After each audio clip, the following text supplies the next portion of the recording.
Think, act, and adapt for a quality life seems to be a very simplistic prescription. In fact, many of you must be wondering why, and we are already doing this. In fact, I'm so sure that so many people would have read the title of that video and not even come to us saying that, look, we already know this. I mean, somebody is saying something very simplistic. But here is the catch. Rewind some of those conversations and incidences and things that have happened in your life and check if you or people around you have said this. I wish we had thought this through. Or when it comes to action, if you have said this or somebody said this to you, that why can't you just get this done? Or why can't you show ownership and go all the way and see this to a closure? Or those situations where we were caught sitting like a lame duck and we then wondered, I just wish I knew what to do much before this has hit me. Or now that this has hit us, what do? We hardly have any time to shift or change. This is where the problem lies. Though these three words, think, act, and adapt, are very simple, common sense concept, but majority of us are getting defeated in this pursuit, hands down. And we better start thinking about this. Does thinking come naturally to us? It is a faculty, but are we really thinking is a big question that we want to ask. Freud, the great psychologist, used to say that judging is very easy, thinking is difficult, or thinking is difficult, so we judge. And that happens. Look at your own life. Many of you are so busy wearing the role of your life, either as a father or a mother or a parent or a boss or a leader or a certain expert or some roles that you're playing in life, that you're so busy just looking at it from that perspective. Many times when you're wearing your role so much more, like you say that I am great strategist, I am a great thinker, I am a great problem solver or whatever, then you're approaching every single situation like that. Many times you're not even listening. So if you're just not listening, if you're not being sensitive to the situation, imagine your mind is not getting the signals to think, then how is it thinking? It's not processing your sensory inputs. What the mind is then doing is it's working on automatics. I'm sure some of us have read about this phenomena of automatics, that once your neural networks are set, then you just react. Like if you're used to writing with your right hand, you will only write with the right hand. If you're used to saying certain things in a certain way, then typically your beginning, the way you say it, is going to be the same thing. And that's the automatics trap that our brain gets us into. And we get into that trap so badly that we think we are thinking, but we are really not thinking. So what should you do then? If you really want to think well, one of the first places you want to start is by continuously upgrading your knowledge. The more you learn about various things around you, the more that sharpness, the cognitive nimbleness, the cognitive sharpness stays, and the more you will look at different perspectives around you. Then you also want to understand there is a divergent way of thinking where you are exploring things. There is a convergent way of thinking where you're taking a lot of options and you're narrowing it down.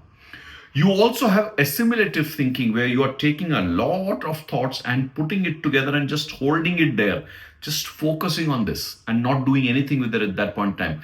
But there is also reflective thinking where in hindsight, you are reflecting on things you're saying. What happened? Why did it happen? What was the sequence of things? What do I have to learn from this? There is also the thinking that generates an insight.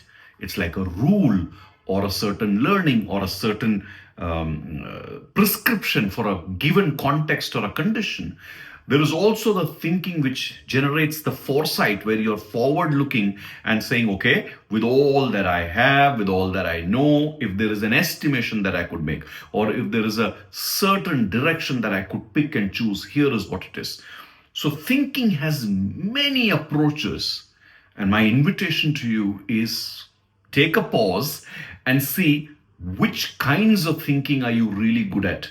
And in fact, do you even know how many kinds of thinking are there, and how do you really need to think about a situation? Because many times we are so in the detail that you're not looking at what's called a big picture, or sometimes you're so much of a big picture person that you're not even getting into the nitty gritties of the details.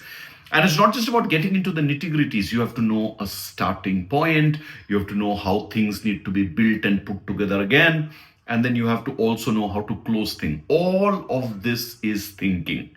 Thinking is an amazingly deep skill in itself, and it's important that we get trained.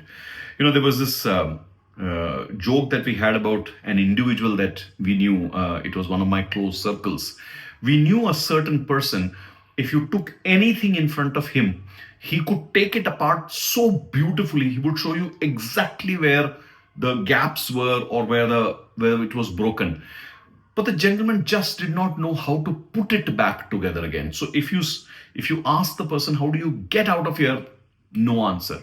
So wonderful thinking of pulling things apart and seeing where the problems were, but the person just didn't know how to synthesize and give you a higher response.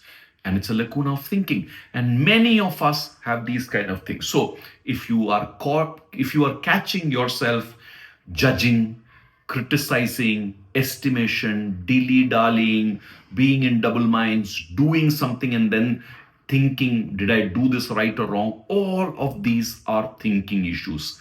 So do some of the things that I mentioned, that educate yourself in various kinds of thinking. Start doing a lot of different kinds of exercises. In fact, I would recommend that start writing things down with your hands. Use pen and paper, whiteboard, colors. Writing and drawing and scheming and using mind maps and tools like those many times brings up the innate quality of the human brain to think and structure better. So that's the story of thinking for you. But is thinking just enough? Because you do too much of thinking and then you are stuck in the paralysis of analysis, which is where one of the ways of thinking, and this is an important aspect of thinking that should be there, is how do I translate my thinking into action, which is the next step. So to act. Now, when we act, it's important that we don't just act, because action can be very mechanical.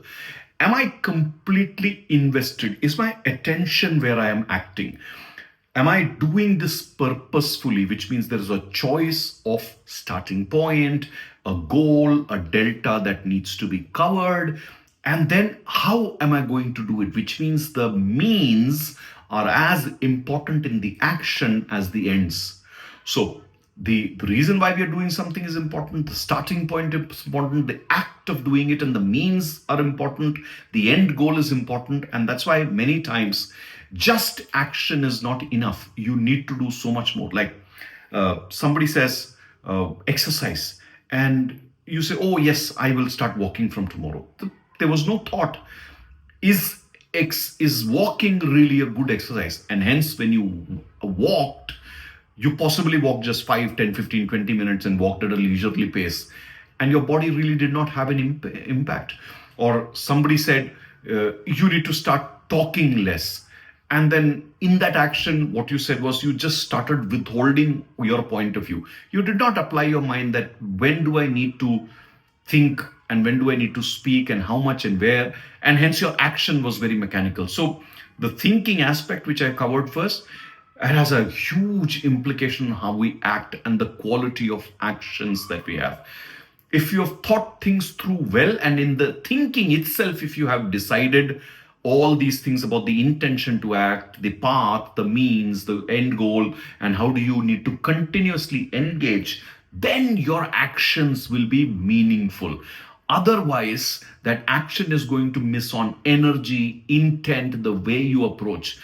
And in a nutshell, what I'm also saying is that all action has to be very alert, or as the modern literature and people would call it, mindfully done. That your mind has to be invested in it, and everything that you have thought through is there. And the other action, it's very important for our times today and all generations out here, is to make sure that you don't get distracted. You hold an action long enough consistently enough for it to fructify, for it to mature, for it to ripen, for it to start giving you results. And then you do something with those results so that you improve the actions and you go to the next level of outcomes of that action. So when you act, it's also important to bring in the consistency, the longevity, and the improvement in those actions. And in a way, not just go for one closure, but a lot of cycles and closures of actions, which is where you also become an expert. And that brings me to the other aspect, that are we acting in such a way that we are becoming experts at what we are doing? Because the objective of thinking and acting is not just to get things done, but it's also to become better in life and become a bigger expert at doing what we are doing. And that will be the real intent of acting, that through our quality of thinking and the quality and longevity and consistency of our actions, we have really become experts at whatever we need to do in our life. Well, some of you may say, do I need to be an expert in everything? You take the judgment for yourself. Do you want to just get by in life, or really do things so well that you enjoy doing what you're doing, from the mundane of maintaining yourself and your household, or your job, all the way to the expert levels of putting ideas, solutions, and helping others all the way through? And last comes the element, or let me say, in that chain comes the question of adaptation. And the simplest thing is that if my quality of thought is great, if the quality of my actions is great, which then also means that as I think, I act, and as I act, as I think, both that thinking and action should actually make a difference to me. So change should really not be a separate effort of life. My thinking, when it touches me, should change me. My actions, when it touches me, should change me. That should be the quality of my thinking and my action, if it is deep enough, if it is in the right direction. And that change itself tells me that every single day, through living my life, I am becoming better. And beyond that, there is so much more to change also, that I am looking at what am I not able to do well and then changing. What else do I need to do? And then I'm changing. What do I need to do to stay relevant in the future? I think through, I act, and I change. But that again brings us back to the same point, that I need thought and I need actions in order to change. So both are regular life of every day, and then also the elements of us thinking about what else do I need to do in my current and my future. All of that thinking and the action again leads me to change.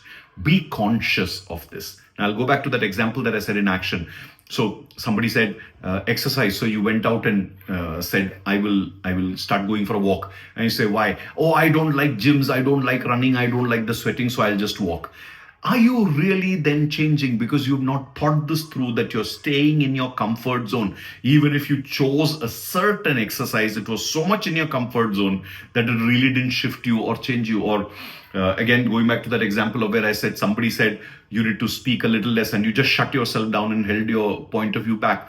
But the point is, did that really change you? Because you did not think about the different situations in which you should have acted differently with your words. You were not developing a discretion of thinking or discretion of talking. And hence, there was no character shift that happened. Your values did not shift. Your behaviors did not shift. Your approach to life and the approach to others did not shift. You did not gain compassion. You did not gain empathy. You did not gain problem solving or leadership skills by stopping to speak. You just stopped speaking. It didn't impact you. But then it started bottling you up. So did it eventually change you negatively because you did not choose a positive action? Yes, it did. And that's the other thing that we have to understand in life. That if you don't think things through positively, and if you don't think and act positively, you don't remain the same. You regress. you change for the worse. You lose capabilities, you lose capacities. You do not adapt forward, but you regress. You adapt backward to some corner, some goal that you never had, to some area that you never wanted to go to. So that's the other caution that you want to keep. And which is why it's so important to think progressively and think rationally, act purposefully, and adapt continuously. Because if we don't, then we are becoming worse than where we were yesterday or where we are today. Wish you the very best. Wish you the very best of thinking, very best of action, and very best of change.